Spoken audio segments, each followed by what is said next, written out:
Olá a todos, sejam muito bem-vindos. Meu nome é Carlos Tristão, falo em nome da Associação Comercial do Paraná.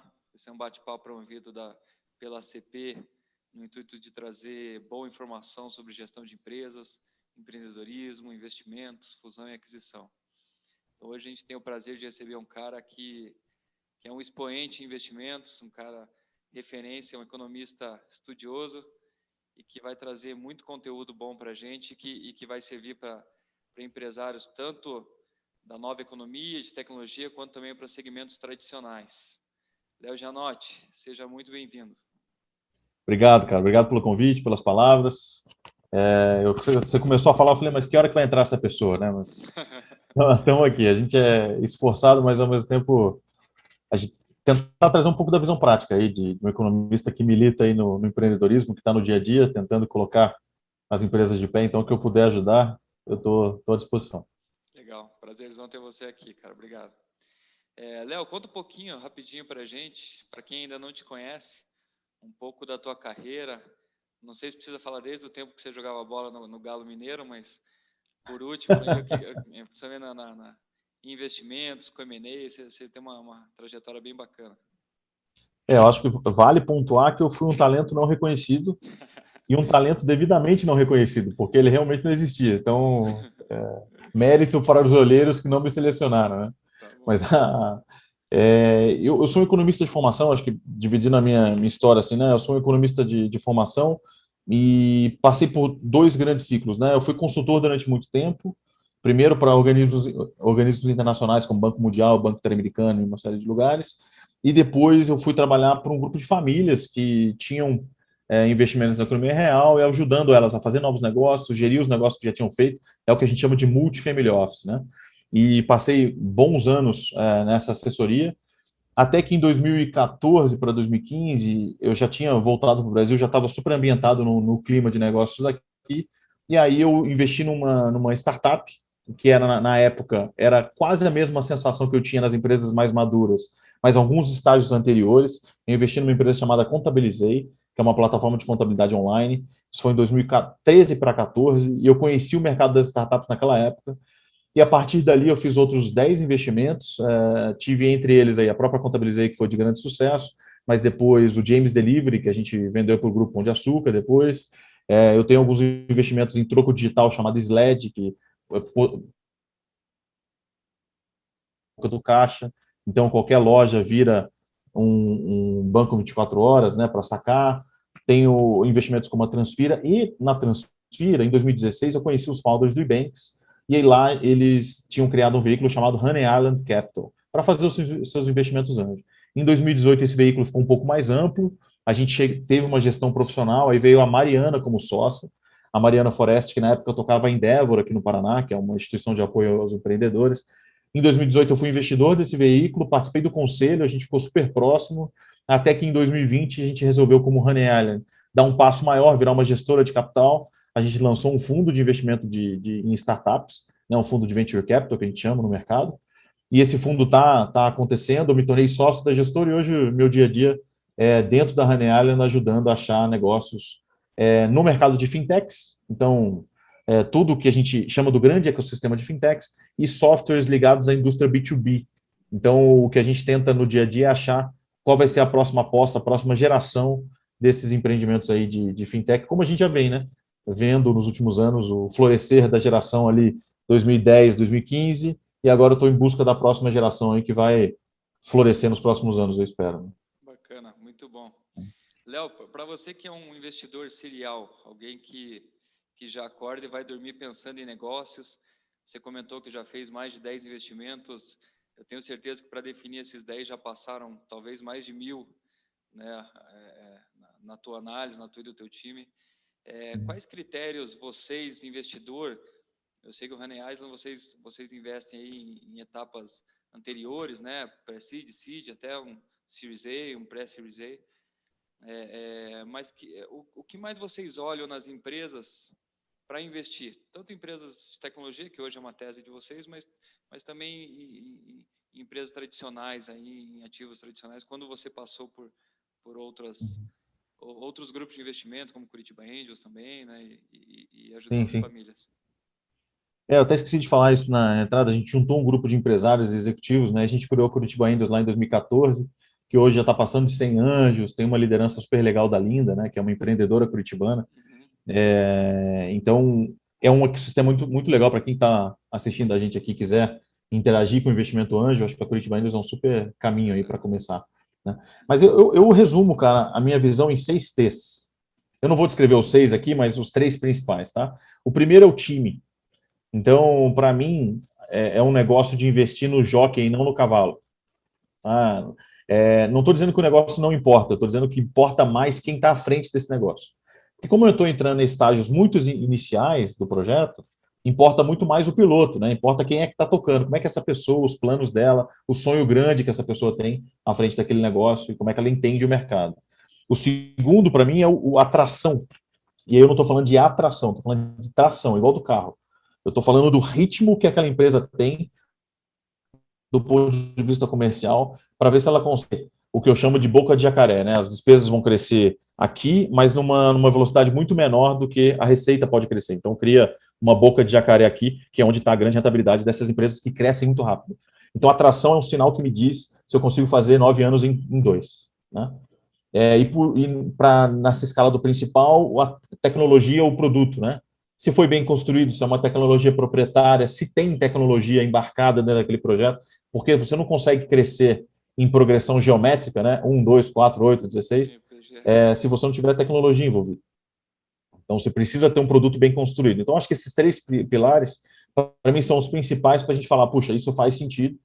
Hoje, eu confesso que a maturidade me traz os cabelos brancos, né? Me trazem uma visão de que se eu posso ajudar. Então, não acho que é todo negócio para todo investidor. Eu acho que tem, né, investidores que podem ajudar em alguns negócios. E eu acho que hoje eu consigo também falar, não, aqui, por mais que seja um negócio legal, que seja uma pessoa que está tocando do jeito correto, que tem um bom histórico, não é um negócio que eu consiga ajudar. Então, a própria Honey investiu em 10 negócios. Eu, como anjo, em outros 11 negócios. Não tem braço para tudo isso. Sim. Então, a gente tem que escolher. Eu digo que o economista é o grande escolhedor, né? O nosso trabalho no dia a dia é saber escolher, né? A base da economia é essa aí, né? Ativos restritos, você tem que tomar decisões, né? É bacana que você Exatamente. comentou de pessoas, porque os negócios, até principalmente em estágios iniciais, eles vão mudando, né? O mercado vai demandando novas soluções que nem sempre era o que estava desenhado lá atrás, né? Então depende muito Uhum. dos executivos de enxergar esses caminhos aí e poder pivotar, né? Poder ir ajustando, né? Então, esse é um termo legal que você traz, que é a pivotagem, né? Porque as pessoas estão muito intrigadas por que as startups se tornaram as queridinhas do mundo dos negócios. É claro que a rentabilidade é monstruosa, né? Você, nesse ritmo de crescimento, você está embarcado num cometa, né? Sim, Como se você pensar em progressão geométrica, as zonas de crescimento são muito agressivas. Então, eu consigo construir rentabilidade no curtíssimo prazo, desde que você tenha racionalidade econômica. Ao mesmo tempo, a cultura startup é uma cultura de agilidade. Eu não acho que as startups estão inventando nada, elas só estão ressignificando alguns conceitos. Então, por exemplo, a gente fala de economia de escala desde que o mundo desde que David Ricardo falou das culturas de agricultura. Se sim, eu, se, eu faço, se eu planto 1 hectare, vai ser menos produtivo que se eu plantar 2 hectares, porque o trator passa e vai de uma vez. Isso é economia de escala. sim. O que eu estou dizendo é que na hora que eu coloco tecnologia, eu não tenho mais 30 formulários de crédito por hora, eu tenho 200 formulários de crédito por hora, porque são todos online agora. Então, Uhum. é aí que a tecnologia constrói a economia de escala. A cultura de startup e demanda alta velocidade. E para ter alta velocidade, eu tenho que digitalizar muitas relações. Então, não é à toa que a Bolsa de Valores trocou os 10 primeiros colocados, já não são mais os 10 primeiros colocados, e hoje os novos líderes são todas empresas de tecnologia ou com tecnologia embarcada. Isso, para mim, é um símbolo muito importante que a cultura das startups comeu a estratégia no café da manhã, entendeu? Sim, Ah, eu tenho estratégia para caramba e tal, mas se eu não conseguir ser ágil e explorar um mercado muito grande de uma forma rápida e construindo a economia de escala, dificilmente eu vou ter uma companhia que vai sobreviver nesse novo ambiente econômico. sim. Então, a grande provocação para mim, cara, e talvez você viva isso em algum momento, e muitas das pessoas que estão ouvindo a gente vivam, é como é que eu faço um negócio tradicional adquirir a cultura da startup. Uhum. Não sei, sinceramente. Eu acho que é o grande desafio do empresariado hoje. Sim. É o darwinismo empresarial, né? Como é que eu me adapto apto para continuar surfando essas ondas. Aí evoluindo, né? Não, legal. Nessa linha do tradicional, incorporar, adquirir o novo negócio, novas tecnologias, como é que você vê, por exemplo, o M&A, movimentos de fusão e aquisição, como criador de valor, né? Não só e aí não só em negócios tradicionais, como negócios tecnológicos, mas também nos tradicionais, né? Vou imaginar, por exemplo, o mercadinho do bairro, né? Que tem novos concorrentes. Hoje a demanda mudou, né? Muita gente tem ido para o digital. Como que esse tipo de movimento pode ajudar os players em seus territórios, né? Seja no físico, seja quem está no bairro, quem está competindo no estado, como que esse tipo de movimento pode contribuir, você entende? Eu acho que é uma escolha dos empresários que talvez seja até natural, mas que a gente tem colocado uma camada de complexidade que eu acho que não precisa, né? E eu acho que como você traz é a forma como tem que encarar. Dois de crescer uma empresa, você cresce organicamente, um cliente hoje, dois clientes amanhã, quatro clientes depois, e a gente vai crescendo organicamente, reinveste o lucro e vai crescendo, que é o jeito que a gente aprendeu a fazer as coisas.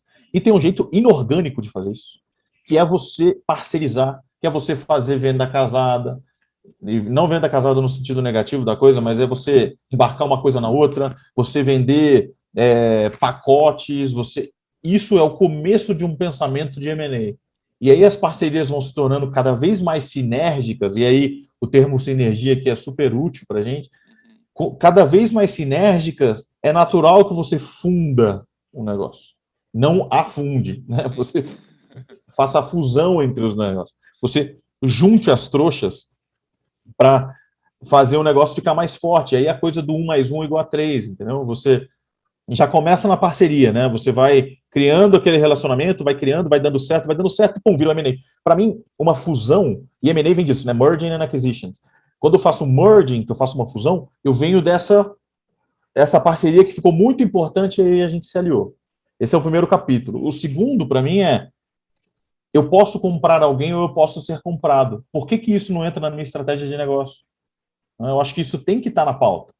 Eu lembro, ano passado, ano retrasado, a gente teve uma investida nossa, chamava-se Troc. Ela é um brechó online. Chegou a ser um dos maiores brechós online aqui da região. Vendendo roupa usada pela internet, tá? É basicamente isso. E a gente se aproximou da Arezzo, uma sinergia super importante. A gente começou a fazer algumas conversas legais. De falar, puxa, e se isso fosse uma parceria? Conversa 1, né? E se isso fosse um casamento? E se a gente comprasse vocês? Então, essa é uma conversa natural que só nasce se você conseguir aproximar, se você conseguir criar identidade, ver os pontos comuns, ver os pontos de intersecção, o que cada um ganha com isso, um jogo de ganha-ganha. Parece clichê a gente falar em ganha-ganha, falar em parceria, mas estou falando, olha, é muito mais forte a gente junto, né? Até o mundo animal ensina muito para a gente isso, né? É criar coisas juntos, aprender a simbiose, né? Começar a construir essa sinergia. E se isso vai virar o M&A, é consequência do processo. Mas eu acho que no ambiente que a gente está vivendo, de super adaptação, adaptar e superar, né? Acho que todo mundo aqui está acordando de manhã falando o que eu vou ter que superar hoje, né? Não está fácil para ninguém. Então, a gente acorda e fala assim, eu vou me adaptar a uma série de coisas que vão vir, porque a única certeza que a gente tem é que a gente não tem certeza de nada, né? Sendo empreendedor brasileiro. Então, a gente se adapta e a gente supera. A gente se adapta e a gente supera. Então, a gente é um exemplo prático de darwinismo, né? Seja uma nova guia que chegou, chega uma nova regulamentação, um concorrente novo que chegou, enfim, a gente está no mar revolto aí, a todo momento. Para mim, o M&A faz parte disso. Não sei se faz sentido isso que eu estou te falando, mas o M&A é um processo natural de uma parceria bem construída, né?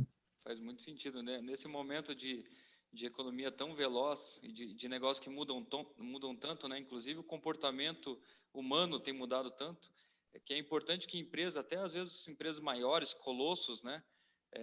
Começarem a olhar a inovação, começarem a olhar potenciais sinergias como uma estratégia, né?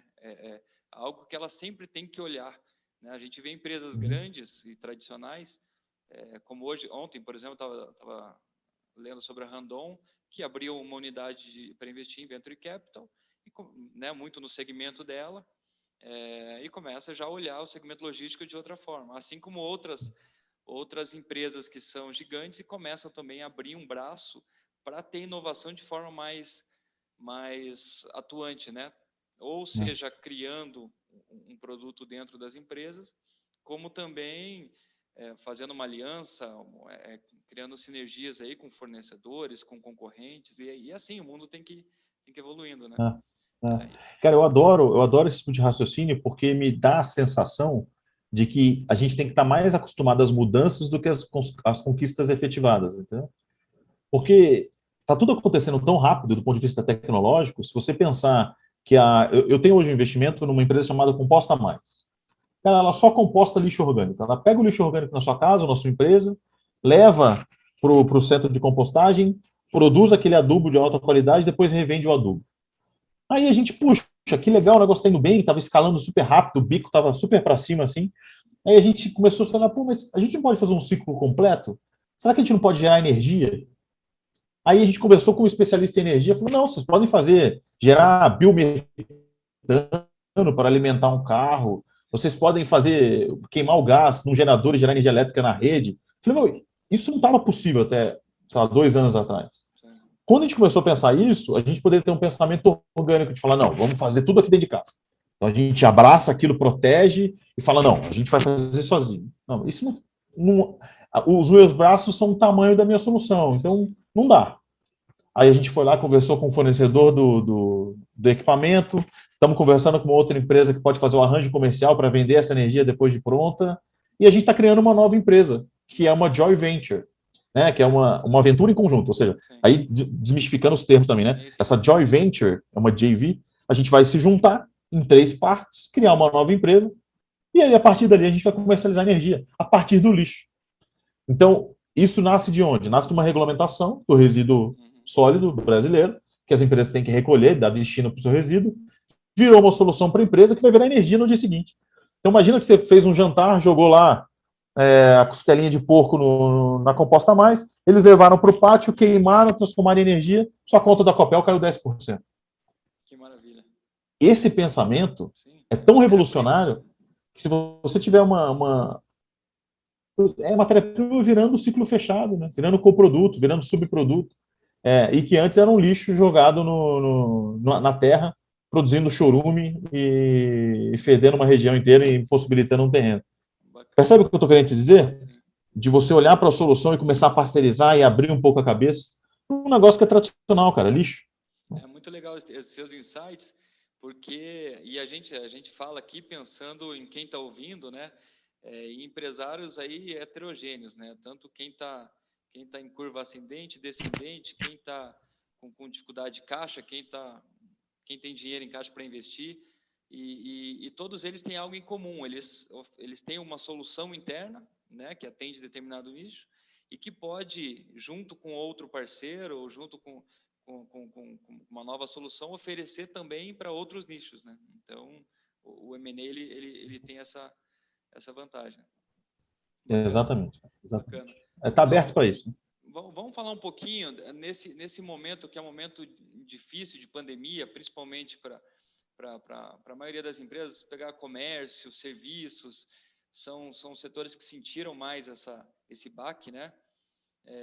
Como esses empresários estão olhando internamente a engenharia financeira, as finanças corporativas, como que eles podem se utilizar do equity, por exemplo, da participação societária dele, esse tipo de ferramentas, de instrumentos, para captar dinheiro mais barato, talvez não de forma tradicional no banco, ou fazer outro tipo de movimento, tentando aliviar um pouco o caixa. Você tem alguns exemplos ou soluções que você traz aí para esse tipo de empresário? Cara, eu acho que para a gente poder ver os caminhos disso, a gente pode até puxar a contabilidade de novo. Contabilidade para mim é o seguinte: eu divido em 2 lados a empresa, né? Eu divido os ativos e os passivos. Os passivos é por onde entra dinheiro. Como é que começa o jogo? Ou eu começo pegando uma dívida com passivo, ou eu começo pela outra seção aqui, que é o patrimônio líquido, o capital social. Então, ou eu pego dinheiro no banco e coloco no passivo, compro uma máquina e faço dinheiro, né? Que aí vira ativo e eu faço dinheiro. ou eu ponho o dinheiro dos sócios, que vai para o outro lado, vira ativo, compra máquina e faz dinheiro, né? E diferentes combinações desses dois. Eu acho que para engenharia econômica eu posso usar essas duas. Então, não tenho, uso a engenharia financeira, uso o crédito, levanto capital. E aí é a conta de vale a pena aqui, é conta de padeiro. Eu gosto muito de papel de pão, tá? É claro que o papel de pão agora virou parede de vidro, virou quadro branco, tá moderno, né? Tá moderno. Mas Uma no conta tem final que do fechar, dia né? é aquele guardanapo. Isso, exatamente. É o guardanapo, é o post-it, é onde você vai rascunhar o número. Uhum. E ele é a conta mais fidedigna que a gente pode ter. Sim. O segundo, que é o lado dos sócios, eu peço e sempre provoco que as pessoas abram a mente para o que é um sócio. Né? Um sócio é um companheiro de empreitada. Claro que isso tem desafios, né? Para quem aqui é casado sabe qual é o desafio de se manter casado. Sim. Ter sócio é pior ainda, né? Porque você não pode ainda fazer as pazes depois. Exato. Então, tem ser sócio, ter sócio é ter patrão. Então, primeiro, essa é a reflexão. A segunda reflexão, feita essa reflexão, é juntar esforços pressupõe que a gente vai viver a aventura juntos. Os fundos de investimento, pessoas como eu e os fundos profissionais, são jeitos de você levantar capital de sócio. Então, é você levantar dinheiro que não é crédito, mas que é um dinheiro que vai entrar junto na aventura e que nós vamos tocar o tambor junto. Isso quer dizer que eu vou cobrar? Sim. Isso quer dizer que eu vou pedir informação? Sim. Isso quer dizer que eu vou enfiar o dedo nas feridas? Sim. Sócio faz isso. Se você não quer que enfie o dedo na sua ferida, que te perguntem sobre os seus números, que interfiram no seu dia a dia, é melhor não ter um fundo de equity, né? Que a gente chama. Esse jogo do capital social aqui é um jogo de equity, tá? Então, se você não quer ter sócio, é melhor não abrir essa janela. Porque sim, eu tenho por obrigação dos meus investidores, porque junto comigo eu tenho 60, 70 pessoas que estão investindo junto comigo. Então, eu devo respostas a essas pessoas. Se o Carlos está investindo bem o dinheiro, se o João está fazendo, se a Mariana está fazendo, se a Joana está fazendo. O que está sendo feito com o capital é importante. Então, você tem uma interferência de informação, de saber o que está acontecendo, como eu quero influenciar no futuro da companhia. Então, boa parte do meu processo seletivo é também um processo de identificação, né? Para ver se a gente vai se dar bem, se a gente vai trabalhar bem junto, né? Porque eu vou passar 7 anos junto, cara. Meu negócio é um negócio que dá retorno em 7 anos, 5 anos, né? Eu estou colhendo os frutos hoje dos negócios que eu plantei em 2014. Então, assim, é um jogo de longuíssimo prazo. Para isso, acho que a gente tem que estar preparado. Agora, se você me perguntar o que é melhor, pegar crédito ou pegar equity, eu vou sem dúvida no equity. Eu vou sem dúvida chamar sócio. Porque tem um conceito que os americanos usam que é o skin in the game, que é a pele no jogo. Uhum. Tem até o paradigma da galinha e do porco, não sei se você já ouviu, Sim. mas é uma analogia meio chua, mas acho que pode ser útil aqui, que é a galinha, ela entra no negócio te fornecendo ovo, que doeu, mas saiu, né? Ela não depende daquilo para viver. O porco, quando entra no negócio, ele entra com a carne, né? Ele entra com bacon. Sim. Então, assim, está efetivamente envolvido no negócio. Eu acho que a gente tem que estar preparado para. Se não der certo, ok, não deu certo. Todos nós falhamos. Sim. Mas se der certo, é um sucesso compartilhado entre todos nós, inclusive financeiramente. Né? Não, bacana. E são operações também não onerosas, né? Se você vai no banco captar, por exemplo, R$ 200.000, você vai pagar ao longo de determinado período 300, né? Uhum. Incide vários impostos e juros. Além do que, você pega um dinheiro para aplicar, que nem sempre o resultado é tão rápido, e que no dia 5 do mês seguinte já tem que parcela para pagar, né? E no caso de uma operação de equity, de participação, você tem um sócio que acreditou no teu projeto, na tua Uhum. tese, e vai estar contigo com o dinheiro e como você comentou, com o Smart também, né? Com todo o suporte, e isso agrega bastante. Ah. E Léo, pensando em instrumentos de forma do investidor entrar, que é um tipo de engenharia financeira, né? De que, por exemplo, no mercado de capitais, empresas, sociedade anônimas, elas têm possibilidade de levantar dinheiro via debêntures, por exemplo, né? E empresas limitadas não têm essa prerrogativa de debêntures, mas há outros instrumentos também, bastante utilizados até no conceito de startups, que vêm ao mercado, né?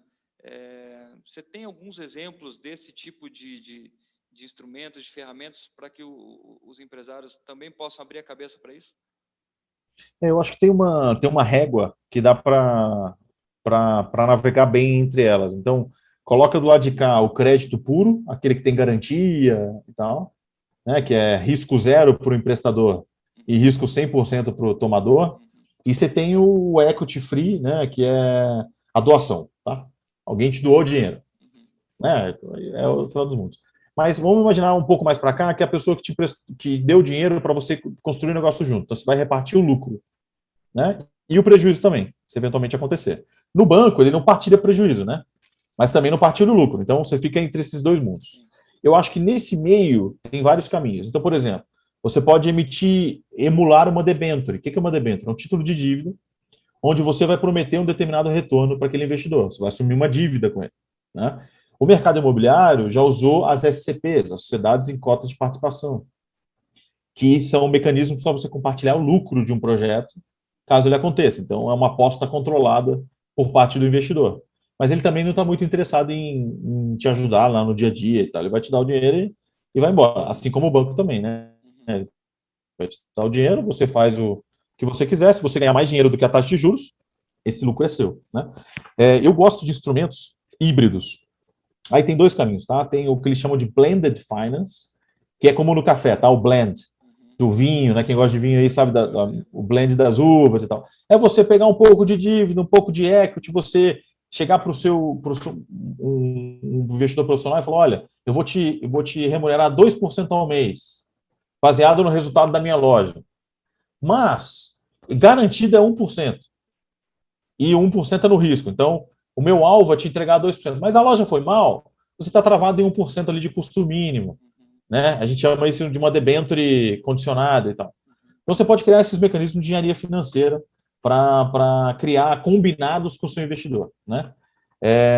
Esse é o blended finance. Você mistura vários instrumentos e constrói uma engenharia financeira de qualidade. O embedded finance é você colocar instrumentos financeiros dentro da sua operação.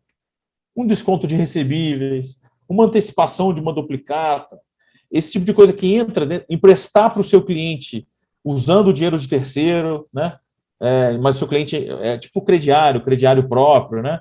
Então você oferece crédito para o seu cliente, mas você fez uma parceria com um banco que colocou o crédito por dentro da sua operação e o seu cliente não vê aquela operação, né? Ele acha que você que está emprestando diretamente. Então, eu fiz recentemente, a Honey no Fundo 2 fez um investimento chamado Neopag. A Neopag é o antigo fiado. Ela é uma plataforma para você organizar o seu fiado, né? Então, você oferece o crédito na ponta e você controla por ali, emite o boleto, faz uma continha para o seu cliente não perder de vista aquele financiamento do sapato ali em 6 vezes. Então, você tem uma gestão organizada do seu contas a receber. Eu acho que esse tipo de coisa depende da criatividade de entender o seu modelo. Recentemente, a gente fez uma operação que era um grupo de lojas que colocou um título de dívida no mercado. Obrigado. Colocou um título de dívida no mercado e esse título de dívida ele era remunerado baseado no resultado das operações. Não tem garantia, é um risco. Então, o investidor vai comparar com, vamos lá, o fundo de renda fixa hoje está dando 0,3 ao mês. Se você oferece 1,5% ao mês, você já tem uma boa relação de risco-retorno, né? Só que você não tem garantia. Talvez aquela dívida de 0,4, 0,6 tenha garantido um título público, um crédito privado e tal. Quanto mais credibilidade você oferecer para o investidor, não conversível. Agora, você pode criar mais um item de conversão. Fala, puxa, se você não me pagar, eu vou virar seu sócio. Né? Porque aí eu vou enfiar o dedo na gestão aí, né? Vou ver se está tudo sendo bem feito. Então, você vai criando, eu acho que não pode faltar criatividade. O que eu acho importante, até para profissionais como você e os seus colegas de M&A, é a gente conseguir estar junto do empresário para trazer para ele esse ferramental. Então, uma coisa ele está ouvindo a gente aqui, porra, eu podia fazer isso, minha operação talvez dê e tal. Aí você vem e traz a ferramenta. Fala, olha, dá para fazer isso, dá para fazer aquilo, o contrato é mais ou menos assim, a ferramenta é mais ou menos essa. Os investidores são essas pessoas. Porque não dá para eu ter a ilusão que a Joana, que está tocando uma fábrica de velas com 2 operações em 2 cidades diferentes, que ela vai ter tempo para pensar em ferramental de engenharia financeira. Não dá. Agora, ela precisa estar bem assessorada, precisa entender qual é esse mecanismo. Então, eu acho que profissionais de M&A precisam estar próximos e desmistificando esses conceitos para que ela possa entender que ela vai emitir uma debênture incentivada, vai usar um mecanismo de blended finance. Ela precisa saber fazer vela, com lucro, entendeu? Então, fazer e vender. Tem Né? que focar no negócio dela, né? Não, bacana, Léo, sensacional. Isso. São vários insights aí que eu tenho certeza que quem tá ouvindo tá pensando, anotando uma coisa ou outra para depois evoluir, amadurecer e seguir, né? Como é que você vê o mercado de investimento? Hoje tem crescido muito, né? Pessoas físicas cada vez mais investindo em ações, o juro baixando também, está vindo uma avalanche de dinheiro e de renda fixa, e outros comentou que a gente está rendendo tão pouco para a economia real, né? Para investimentos em empresas. Como é que você vê o investimento cada vez vindo mais para empresas, né? Inclusive com novas ferramentas, por exemplo, o crowdfunding, né? Que é onde que você democratiza, né? O investimento, né? Então, o investidor ele pode ser tickets menores, a companhia pode pegar, captar recursos de menor valor e assim por diante. Uhum. Cara, eu acho que tem duas tendências importantes aí. Primeiro, que a hora é a vez da economia real. Eu acho que parou o momento do Brasil. Por mais que a gente tenha alguns repiques de juros, eu acho que dificilmente a gente volta para escalas que o mercado financeiro pagava 13, 15% ao ano para o dinheiro parado. Isso, para mim, é inacessível, isso não vai existir mais. Sim. Ao mesmo tempo, eu acho que a gente vive hoje um momento de permitir que as pessoas acessem esses veículos. Então, eu, você, meu irmão, minha tia, minha prima, a gente vai conseguir acessar mais produtos que antes estavam na mão ou estavam acessíveis a poucos investidores, aqueles mais afortunados. Essas duas tendências fazem com que tenha uma enxurrada. Para você ter uma ideia, cara, hoje o Brasil tem 5 trilhões de reais em títulos de renda fixa remunerados a 2,75 de média ano. É muito dinheiro. Se você tem uma padaria e está oferecendo 7% ao ano, é claro que a curva de juros no Brasil está um pouco mais alta, ela está mirando a 8% para empréstimos mais longos. Mas que você empreste a 10%, se você tem uma margem de lucro de 20%, você dividir ela pela metade com o seu investidor, você está falando de um retorno muito acima do que ele tem a mercado, claro, e que com riscos diferentes. Né? Mas o que eu acho que é uma possibilidade, você tem um mecanismo de peer-to-peer, que é pessoas emprestando para pessoas, né? Então, você tem plataformas como a Mova, plataformas como a Geru, que estão permitindo que as pessoas emprestem para as pessoas. Então, o Carlos vai lá e empresta para a Joana, diretamente, sem intermediários, sem o que eles chamam de spread. O que é o spread? O spread é o cálculo de inadimplência e de risco que a instituição de financeira faz no meio do caminho. Ela capta de você lá, quanto que está pagando um CDB hoje? 130 do CDI, 120 do CDI, olha lá. Pagando, isso dá o quê? 3% ao ano. Né? E quanto que você paga de juros se você for captar lá na boca do banco? Vai pagar 8% ao ano, 20, 10% ao ano. E olha, eu estou chutando alto, baixíssimo. Né? Muito... A gente está falando de 1,5% ao mês, que dá 19% ao ano. Sim, sim. Então, esse spread hoje pode estar na mão do Carlos investindo diretamente via crowdfunding, e hoje tem crowdfunding de equity, né? Você pode ser sócio de uma empresa em equity. Eu fiquei sabendo hoje que uma cervejaria vai abrir capital para 500 pessoas. Então, 500 pessoas vão poder ser sócias de uma cervejaria. Então, a chance de o cliente ser sócio do negócio que ele gosta, né? Ainda ganhar dinheiro com o hobby dele. Ou emprestar. Hoje, se você entrar na Mova, você desconta o recebível de uma indústria pequena, que está descontando uma duplicata de 8 mil, 10 mil reais. Né? E você lá está com 10 mil parado na poupança, ganhando 6% ao ano. 6% ao ano. 2% ao ano, né? Que a poupança está remunerando hoje. Então, menos que a inflação. Então, no final do ano, você tem menos dinheiro de poder de compra do que você tinha no começo do ano. Então, acho que é a hora da gente também ficar atento a isso, né? Acho que é um dever de casa de todo mundo. Os empresários estarem atentos aos crowdfunding, aos peer-to-peers, e a gente também, como investidor, está disponível para isso. Exatamente. Você vê como a inconsistência nesse mercado, né? Você tem um mercado de capitais com muito dinheiro, buscando bons ativos para investir, e você tem milhões de empresas precisando de dinheiro e dependendo, às vezes, de instituições financeiras com spreads altíssimos, né? E que sem muito interesse em mudar, né? Mas legal, isso vai ter muita mudança. E vocês lá na Honey Island estão buscando as próximas soluções em fintech. E eu posso dar um recado, se pudesse dar um recado assim, tem que tomar risco, cara. Tem que tomar risco. Não adianta a gente jogar na loteria, esperar ganhar na loteria e não comprar o bilhete, entendeu? Tem que tomar risco. Não. Tem que empreender, tem que pôr dinheiro para funcionar, tem que ficar atento a parar de deixar dinheiro parado em poupança, além das suas reservas de emergência, sabendo que você tem oportunidades em economia real. Eu acho que não adianta a gente também esperar, de novo, ganhar na loteria sem jogar. Entendeu? Sim. Tem que entrar na arena e fazer. Eu acho que a faca e o queijo está na mão de quem quiser fazer. Crowdfunding, peer-to-peer, fundos de renda fixa. Aonde você quiser alocar, fundos como o meu, resumindo assim, a minha percepção é que a gente sai de um mercado oligopolizado do ponto de vista financeiro para virar um enxame de abelha.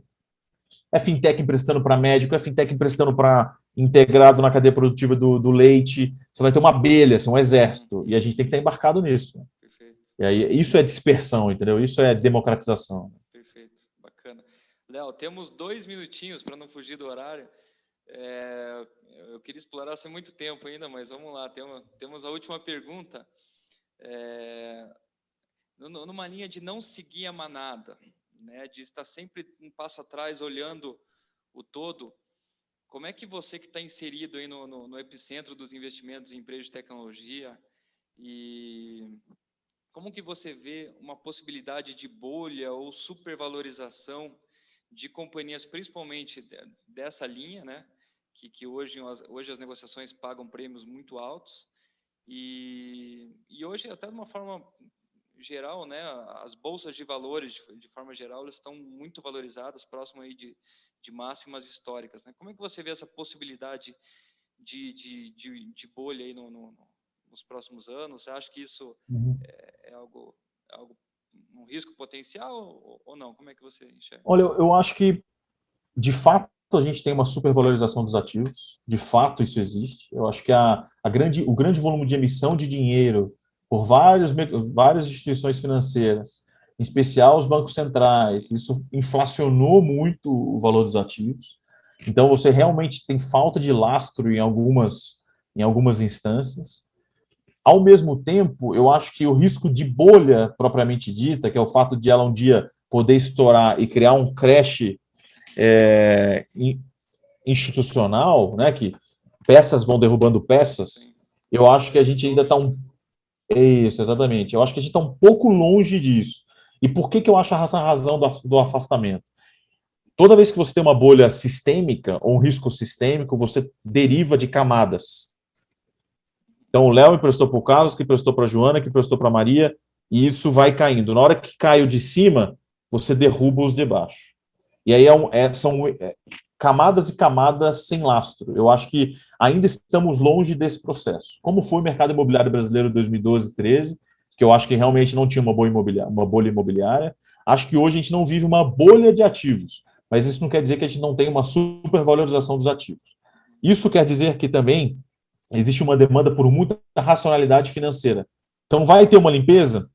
Existe um risco de crise? Crise no Brasil é algo que não tem que mensurar risco. Isso é Tá? certeza, Crise né? no Brasil vai acontecer, vai acontecer. São períodos de ajuste, né? Schumpeter já dizia, a gente Sim. vive ciclos e ajusta. A gente destrói criando. Uhum. Então, e é isso que dá os processos de desenvolvimento. Do ponto de vista empresarial, o que você precisa fazer? Não se assustar com uma crise, estar sempre preparado porque elas vão existir e trazer sempre a racionalidade para dentro do seu modelo de negócio. Isso não quer dizer que você tem que ser muito medroso e teimoso. Quer dizer que você tem que ser resiliente e preparado. Então, eu troco a teimosia e a falta de preparo para preparação, para mudança, para adaptação e resiliência. O que é resiliência para uma empresa? Pode ser caixa, pode ser pouca exposição a crédito, pode ser diversificação da base de clientes. Você tem uma série de formas que você tangibiliza a resiliência. Né? Resiliência, na prática, é estar preparado. E estar preparado, por exemplo, meu portfólio hoje tem investido as minhas, porque eu falo, gente, não fiquem com mais de 30% num cliente. E isso é receita para o fracasso. Se esse cara tem um espirro lá, a gente toma aqui. Então, esse tipo de coisa que eu acho que faz parte do processo do darwinismo, né? Se a gente puxar Darwin lá da biologia, é a gente estar preparado para sobreviver, né? Eu sei que vai ser um período muito difícil para muitos de nós. A pandemia realmente foi um meteoro que caiu, né? Um meteoro viral que caiu na cabeça de todo mundo. Mas, né? Nos céus mais escuros é que brilham as mais belas estrelas, né? Já diria Peter Drucker. Então, eu acho que por mais difícil que seja, é a hora também da gente pensar no lado cheio do copo. Legal, Léo. muito bacana. Terminou com uma bela frase. Te agradeço Você viu? demais por ter aceitado o nosso convite. Sei que você já deve estar com várias reuniões, filhinho aí puxando a tua perna, cada um de um Sempre, lado. sempre. Então, cara, obrigado. Espero a gente conversar mais vezes aí. Obrigado. Obrigado você, parabéns pelo trabalho que vocês estão fazendo aí na ACP, trazendo esse tema para dentro do dia a dia do empreendedor. Eu me sinto como um participante da arena, então o que eu puder ajudar, minhas redes sociais estão aí, se eu puder indicar para o pessoal, Digo sim. quem quiser, LinkedIn, Instagram, o que eu puder contribuir no dia a dia, vai ser um prazer, no que eu puder. Legal, Léo. Show. Até a próxima. Obrigadão. Valeu, obrigado. Tchau, tchau.